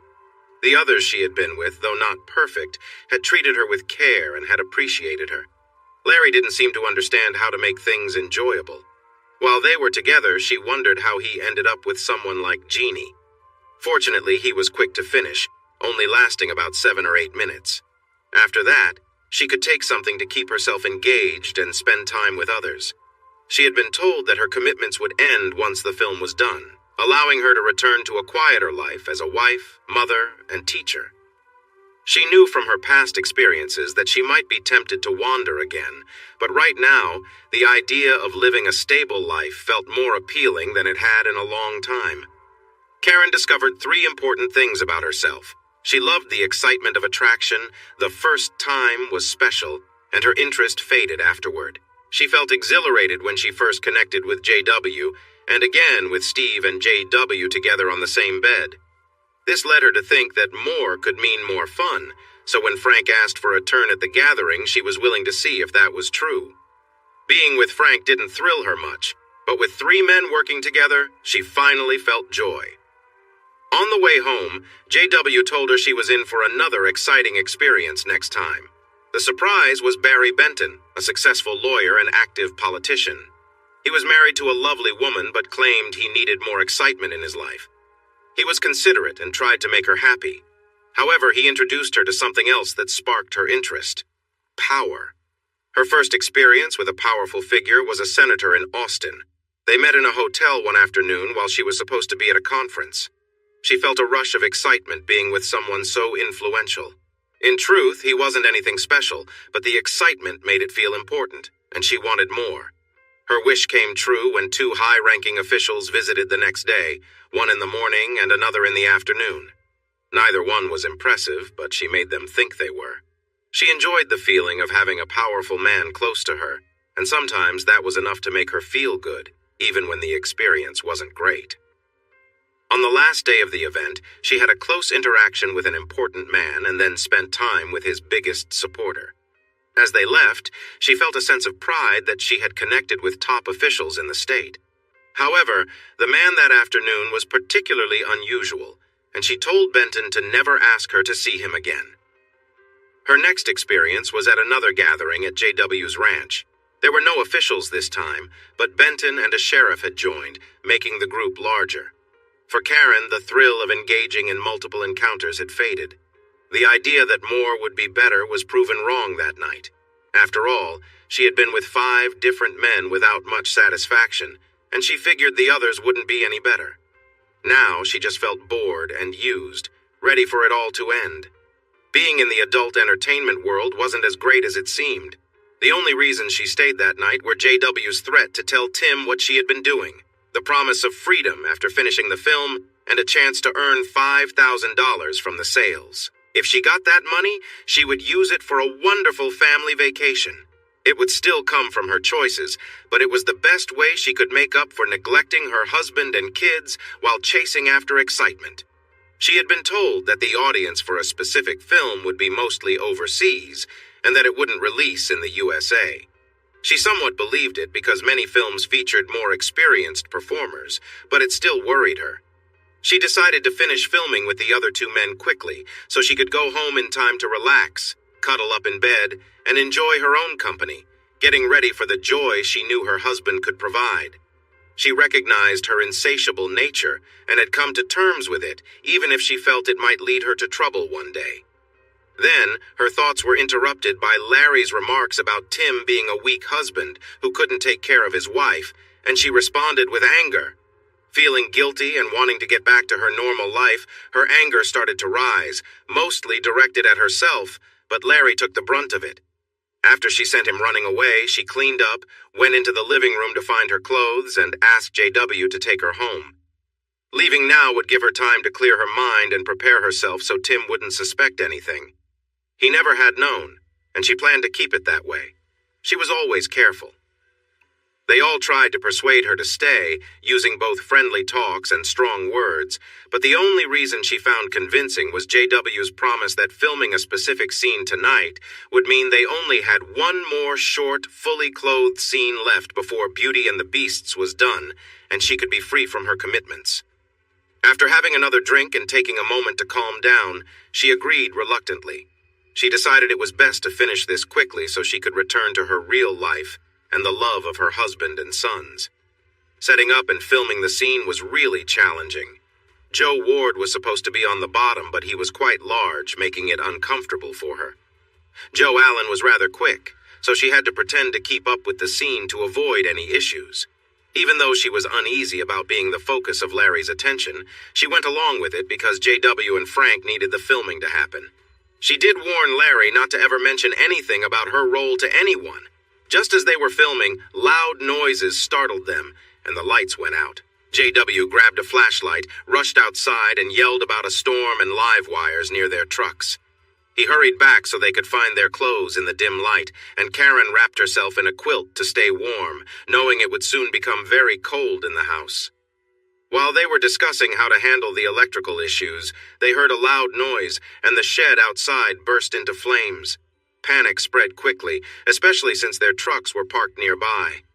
The situation worsened when Benton's truck caught fire, which burned for a few moments before exploding and igniting Frank's truck. With two trucks on fire, JW's truck in front of Frank's and Larry's car parked nearby, fear surrounded them like the flames consuming the vehicles. In just moments, the last truck and the car caught fire, and the flames reached toward the back of the house.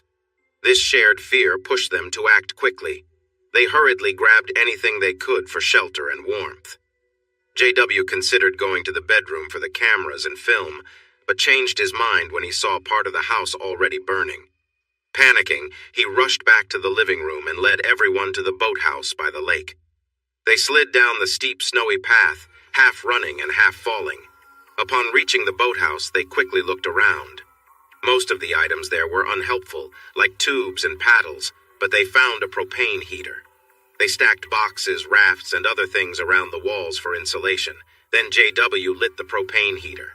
It didn't warm much in the freezing conditions, but by huddling together and sharing blankets and jackets, they managed to stay somewhat warm. It was still uncomfortable for Karen in her thin dress, but she shivered, clung to those around her, and hoped to see the dawn. As the adrenaline faded, they started to think about their situation. Karen realized she wouldn't be home to check on the babysitter or see her husband. Oh no! How am I going to explain being out all night to Tim? He's going to be so angry. Everyone except JW and Steve shared her worries and began to create a believable story. Most of their ideas were easy to see through, but none of them could sleep. This gave them plenty of time to think and revise their stories. Finally, just before dawn, they came up with one story that Benton believed would hold up, at least against a furious spouse. Since he had agreed to be their attorney and was familiar with their situations, he needed to be pleased with the plan. They questioned each other, practiced and rehearsed until it felt like their story. Karen knew it had many gaps and was not a strong cover at all, but it was the best they could come up with. Maybe their spouses would be so relieved to see them that they wouldn't ask too many questions. That was very unlikely for Tim, Karen thought, but she knew that telling the truth would mean losing everything she cared about, so she felt it was worth the chance. If things went wrong, she could always admit to the truth and ask for a second opportunity. The long night allowed JW to go on and on about the things he lost in the fire. New items, valuable possessions, and cherished family treasures. He was heartbroken over the loss of his things, which seemed to matter more to him than the relationships and jobs that everyone else was trying to save. Steve listened quietly for a long time. Then he said firmly, JW, while you're feeling sorry for yourself, remember that you also lost all the videotapes and recordings you made. What do you think the investors will say when they find out we have nothing? Steve's harsh words caught everyone's attention. JW leaned his head into his hands, feeling sad. The other men started discussing how to recreate the scenes and improve the movie. Karen sat quietly, listening for a few moments before confronting them with what was real. The first thing you need is a new leading lady. I'm out. Without any videotapes or recordings, you don't have anything to hold over me anymore. I was foolish to let you charm me, JW, but I've learned my lesson. When life hits you hard with a storm and a fire in one night, it's a clear sign to rethink your choices. I have, and I won't go back to a path that includes being with you. I'm focusing on what's right for me. You might think about telling my husband what happened. Frank, you might want to threaten my job, but I assure you if you mess with me, the trouble you'll face will be far worse than what happened tonight. I don't know how I got into this situation, but none of you can compare to my husband, so don't come near me again. Half-dressed, tired, and freezing, not one man spoke up against her. It had been fun while it lasted. They all enjoyed her company. But now, she had clearly said she was finished with them. So that was it. None of them wanted the issues she could cause if she involved her husband and the authorities. Besides, they had other options for her role, including some enthusiastic college girls and a couple of other mothers. After the storm, they would still have to deal with the cold reality of explaining why they had been out all night during a winter storm, leaving their families alone and vulnerable, not to mention the burned vehicles in JW's house. As dawn broke, another wave of trouble awaited the group hiding out in the boat shed at the Rogers Ranch. Daylight didn't mean they were safe or that they would soon go home to their families, but it did mean they were closer to being safe. And that much closer to having to tell their unbelievable story to their worried loved ones. On a late Saturday afternoon, an Army helicopter from Fort Hood was searching for people trapped in vehicles when it spotted a burned house and shed, along with some people waving near the lake. A rescue team from law enforcement, along with an ambulance, was sent to make sure the fire survivors were okay. They found that all were suffering from cold and dehydration, but one woman was in the worst condition because of the light dress she wore. Everyone was taken to the nearest hospital for treatment. The others received care for frostbite and dehydration, but Karen had to stay overnight for further checks. The doctor who saw her noted something troubling and asked a nurse to check if she had been harmed and to take some samples regardless of what she said. Karen said she hadn't been harmed but agreed to be cleaned up. The nurse quietly took the samples and cleaned her, knowing that something had happened, either by force or willingly with others. With phone service and electricity still limited, Karen could only lie in her hospital bed, hoping her family was safe, that her marriage was okay, and let her tears flow. When Karen was released early Sunday morning, a police officer came to give her a ride home. She wore borrowed hospital scrubs and a light jacket, and since it was very cold, the officer turned the heater on high during the drive. Despite her situation, the officer noticed her beauty and how even loose clothes looked good on her. When they reached her house, the young officer helped check if anyone was home. Finding no one, he made sure she would be warm by building a big fire in the fireplace. Just before he had to leave for another call, he asked if she was okay and reassured her that he didn't know where her husband was or how to reach him. He informed her that phone service should be back by tomorrow at the latest, and that electricity might be restored later that day. After he left, she found a note on the kitchen table. She read it, and tears filled her eyes. Karen, if you are interested, the boys and I are fine. I have taken them to stay with some relatives who have electricity. There are many things I need to ask you, but let's start with these. Where were you? Who were you with? How long has this been happening? Why? If you are back, meet me at Andy Robbins's office when school ends on Monday. Be ready to tell me the truth. You will only have one chance. Since I will be with my family, You should bring your lawyer. Tim. The tone of the message made it clear that he knew. Panic filled Karen. How could he have found out? She worried that Sharon, who almost idolized him, might have mentioned the nights she babysat, and being the cleverest person she knew, he could easily put the pieces together. If so, it was up to her to change his mind using her charm, his love for her, and his love for the kids to make him believe the stories she and her friends had made up. She could not lose her husband and family because she desired something new. She told herself that from this mistake, she had learned she truly loved her husband, that he was the only man who could fulfill her in every way. It may have been the wrong path to understanding, but now she knew. From this day forward, she would be the best wife and mother she could be for the rest of her life. With that thought keeping her calm, she sat by the fire, wrapped in the cozy quilt they liked to use while watching TV, and practiced the story she would tell to ease his worries and bring him and their sons back home. Jimmy read the report about the rescue of Karen and the 7 men when he arrived for duty. He knew this news would confirm Tim's concerns, but he had promised to inform him.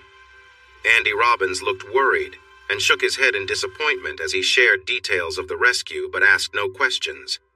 Jimmy explained to the lawyer about the health issues that caused Karen to stay overnight in the hospital and that she was now home recovering. He let Andy know that emergency responders expected electric and phone service to return soon. He asked if someone would check on Karen or if the police should add her to their list of people to visit. Andy said it was only a few blocks away, so he would check on her regularly until power was back on. After Jimmy left, Andy put on his winter gear and carefully made his way to the Kelly home. The joy on Karen's face when she opened the door faded to worry when she saw Andy. She invited him inside, moved 2 chairs near the fireplace, and asked him to sit and talk with her. Karen was glad she had changed into nice but modest jeans and a sweater, hoping that Tim would come home when he found out she was there. Andy was Tim's good friend, but she had noticed the way he looked at her when he thought no one was paying attention. She planned to use his feelings to get information. Sitting nicely but close enough for him to notice her, she moved her chair nearer to the fire. She was close enough that he could smell her perfume. With a worried yet innocent expression, she asked Andy where Tim and the guys were and how she could talk to him. He replied that he didn't know, but Tim would call when the phone was working again. Karen's disappointment was clear, but she quickly smiled and said how happy she would be to see her sons and husband again. The look Andy gave her made her frown a bit. She said, "Andy, I know you have questions, just like Tim does. I won't tell the whole story until I'm with my husband, but I promise it's not what it seems." "Karen," Andy said gently, "the officer told me about you being stuck overnight, the house and cars on fire. That explains why you didn't come home, but why did you leave your kids with a babysitter to go off with 2 coaches Tim doesn't trust for a trip that didn't even happen?" Karen's heart raced, but she stayed calm. She answered honestly, "Andy, we really were going to watch the game. It was important for the team's chances. When we stopped at a store, everyone was talking about the weather and how many games had been canceled, so we decided to come back. We stopped at JW's ranch along the way so he could check on his pipes. Some of his friends were there. We talked and had a few drinks. We were about to leave when the storm hit. You know what happened next, but you don't know that I thought I might not make it. I prayed over and over to survive so I could hug my husband and sons again and tell them how much I love them. There's more to the story, but I want to share it with Tim first. Do you know how I can reach him? I need to find them." Dan felt sympathy for her, but 2 things kept him from falling for her charm. Tim was his client and friend, and he sensed that she wasn't being truthful, although she looked so sweet. She was a skilled actress and a convincing storyteller, and she presented her tale well. Karen clearly chose to fabricate a story instead of admitting the truth and seeking forgiveness. Tim had witnessed the events, and his refusal to believe any more lies would be a problem for her if she persisted. He warned her, "Karen, that's a believable story, but I must remind you that any chance of making up with Tim relies on you telling him the truth, completely and honestly. I don't know how much he understands or how much he thinks, but your version does not match what he believes happened, and Tim is not easily fooled." Karen felt worried by Andy's warning, but she remained outwardly confident that everyone would forgive her once they knew her version of the truth. Andy, I'm not sure what Tim believes happened, but we know he has a quick temper and can jump to conclusions when he's upset. I'm certain that when he hears the truth, everything will be okay. Andy looked at her with pity. He got up and said he would check in on her in a few hours to see how she was doing. After receiving a kiss on his cheek and a whispered, "Thank you for being our friend," he left. As he drove home, Karen's scent and the touch of her lips lingered warmly on his cheek. After Andy left, Karen changed her clothes and walked through the chilly house, wearing a heavy coat over her sweatpants. Some of the boys' toys and winter clothes were missing. Tim had taken his toiletries and some of his school clothes, indicating he might come back since nothing else was gone. Returning to the warm living room, she added 2 more logs to the fire and lay down on the couch. She felt completely drained from the events of Friday night, not having slept well and worrying all day. There had been excitement in finally being rescued on Saturday and returning home today. She wrapped herself in quilts, enjoying the cozy comfort of her home, which was still lovely despite lacking electricity. Someone had filled several pitchers and 2 large jugs with water, allowing her to drink freely and even flush the toilet when needed. She appreciated the little things, thinking how nice they were. As she relaxed, she drifted off to sleep. Her first dream took a dark turn, waking her in distress. It began happily. She was sitting at a table with her husband and 5 other men. The men took turns bringing her drinks and enjoying light-hearted moments with her. While dancing, they found ways to brush against her, which felt uncomfortable and unsettling. The woman felt conflicted, enjoying the attention but deeply worried about how Tim was handling the situation. She asked him why he wasn't stepping in, and he responded that it was her life and her choices, which made her frustrated. Wanting to provoke a reaction, she began acting more boldly with the others.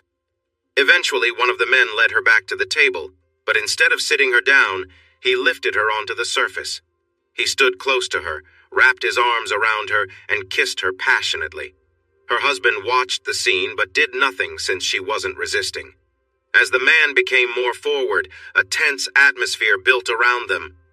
Despite the situation escalating, her husband chose to leave rather than intervene.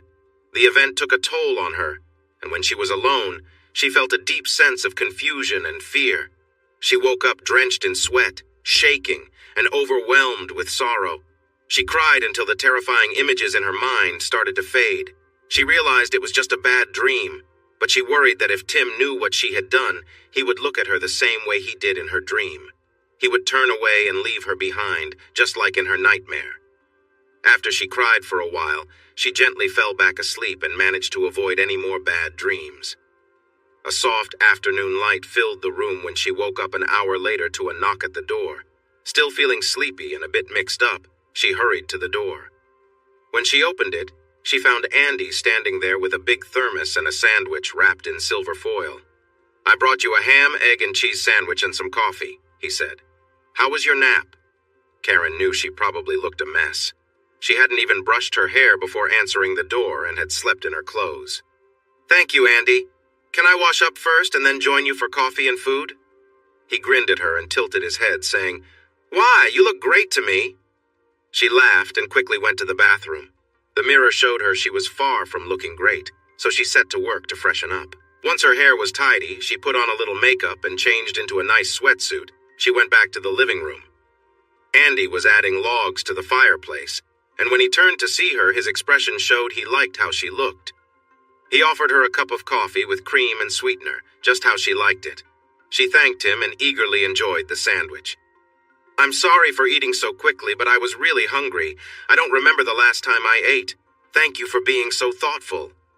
Andy was trying hard not to stare at her beauty, and he focused on not letting himself be too taken in. He looked away, poured them more coffee, and reminded her he had promised the police to check on her now and then, especially after everything she had been through and with the power outage. She looked at him with appreciation and said softly, "No matter your reasons, I truly thank you. You've been a wonderful friend since we moved here, and I wish we could spend time together more often." Being divorced and without kids makes it hard for me to feel like part of the group.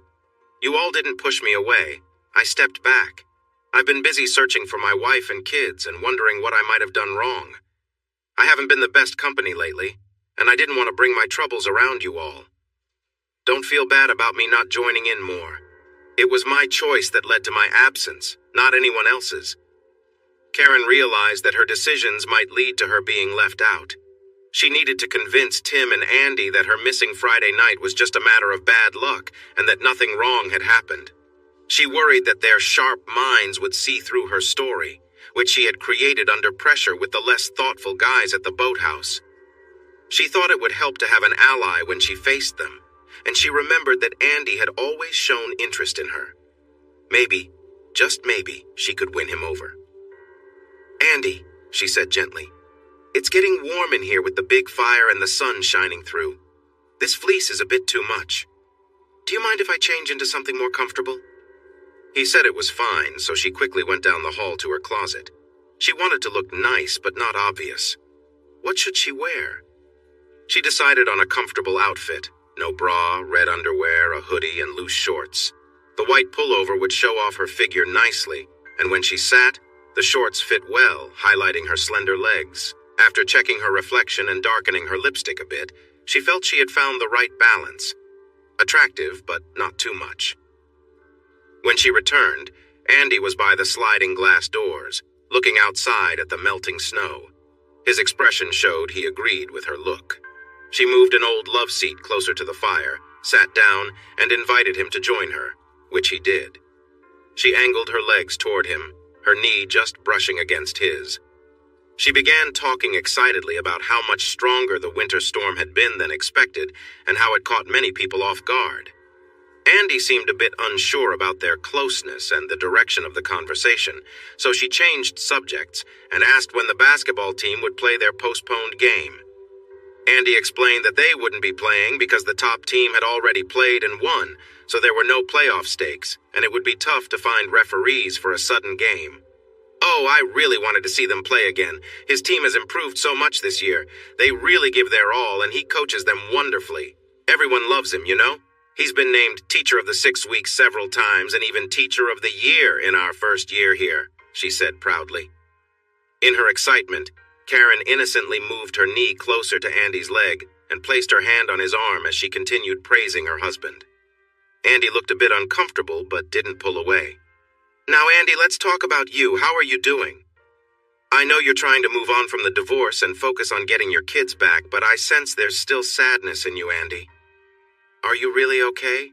Karen asked gently, placing a comforting hand on his leg, letting it rest there. Andy didn't move her hand away. With a heavy sigh and sorrow in his eyes, Andy replied, "I'm managing as best as I can, Karen. Catching them in the act hurt deeply, and the divorce was rough. Losing my kids was the hardest part. If I could go back, I'd do things differently.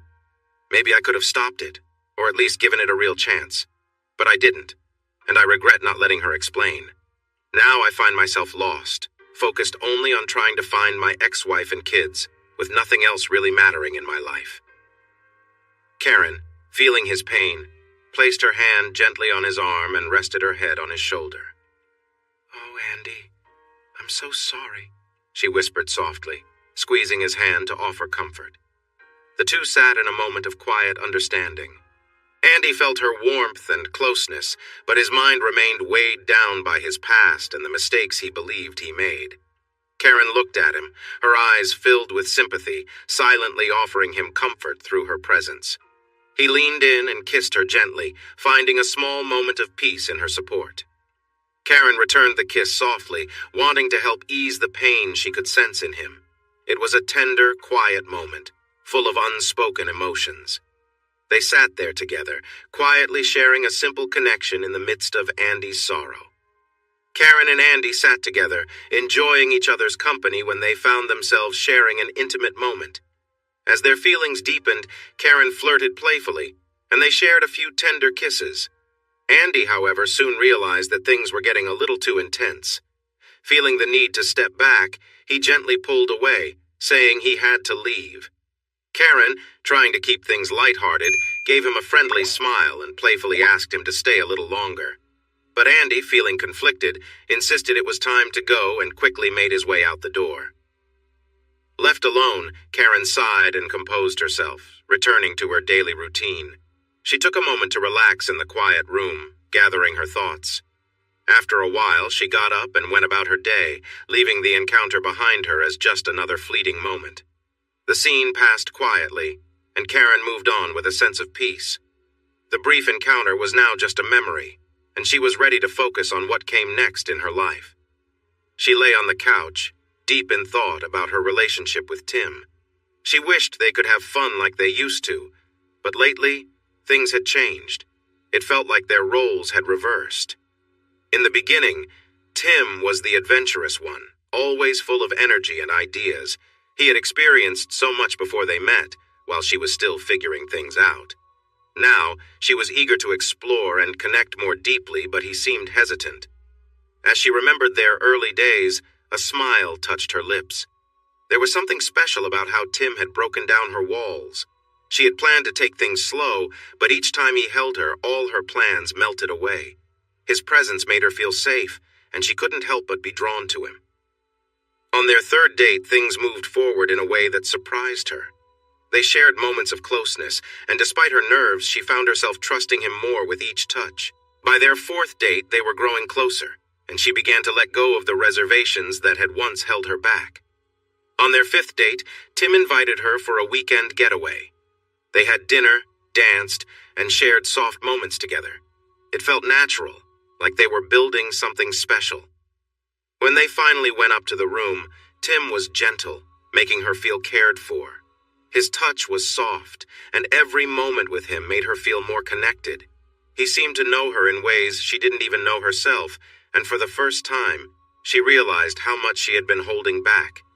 It was a moment of clarity for her, understanding that it wasn't about rushing, but about truly being present with someone she trusted. Looking back, she realized how much she had grown since then, and how much more she wanted to share with Tim. She longed for them to rediscover the connection they once had, hoping they could move forward together. She had always believed in saving herself for marriage, but after her wedding night, she found herself questioning that choice. Instead of pride, she felt a strange regret for not having explored relationships more in the past. The happiness and excitement she felt with her husband were beyond anything she had ever imagined, and she found herself constantly drawn to him. The guilt from her upbringing and the pressure to wait until marriage faded as her experiences with him grew. Even moments of doubt couldn't stop her from looking forward to their time together. As the relationship progressed, she sometimes wondered about the other men who had once shown interest in her, but she knew deep down that she and Tim were meant to be. They soon got engaged, married, and had 2 children. During her pregnancies, her emotions were all over the place, and her desire to be close to Tim grew stronger, though the physical changes eventually made it difficult for her. Despite everything, her body quickly returned to its previous state after childbirth, though she noticed some changes. After 4 years of marriage, her desire to be close to Tim hadn't diminished. She was often the one to initiate intimate moments, and even though they spent a lot of time together, she sometimes found herself wanting more. Unfortunately, these feelings led her to consider new experiences with others. She caught herself thinking about how different it would be with someone else. Her curiosity grew, and she started to imagine the excitement of drawing someone in and the thrill of the unknown. The first time she acted on these thoughts, it was a whirlwind of emotions. She had gone out dancing with Tim and some friends when she ended up talking to 2 men who were paying her a lot of attention. They complimented her and made her feel desirable. Caught up in the moment, she left the party for a while, feeling a rush of excitement and recklessness. Later that night, overwhelmed by everything, she found herself in a situation she hadn't planned. The experience was new, confusing, and full of mixed emotions. She quickly realized how far things had gone and was left with a lot to think about. Karen didn't enjoy her time with the 2 men as much as she hoped. Feeling unfulfilled, she excused herself to the restroom to take a moment alone and calm herself down. After freshening up, she returned to the table, only to be met with questioning stares. She brushed off their concerns, explaining that she felt a bit unwell from the food and drinks. While some of the men seemed to accept her story with understanding, the women weren't so easily convinced, casting cold, skeptical glances her way. Despite the tension, Karen felt a sense of relief. She had gotten away with bending the rules, and the thrill of secrecy was what really excited her. Though her earlier experience didn't live up to her expectations, the excitement of stepping out of line was something she couldn't shake off. The desire to test boundaries again grew stronger inside her. She noticed that the women were becoming more suspicious, but they were also getting more relaxed with their drinks. Karen, on the other hand, paced herself, playing along with her husband and letting the night flow. The group was having fun, and there was a lot of playful energy in the air. Karen, however, was careful, keeping an eye on her moment. As the night wore on, Tim's best friend, Will, along with his two brothers, seemed particularly interested in Karen. She could tell from the way they lingered near her. While they danced together in the dim lights, their actions hinted at their intentions. Karen flirted back, subtly encouraging them while whispering softly to keep the playful mood going. At one point, Karen found herself alone with Will when his wife and a few others headed to the restroom. He quickly led her outside, where he kissed her with intensity. Before things could escalate, though, a couple of people stepped outside for a smoke, unknowingly interrupting them. The moment was broken, and Karen found herself quickly pulling back from what could have gone further. The interruption saved her from making a decision she might have regretted, though the excitement still lingered. Later, Karen found herself drawn into another risky situation.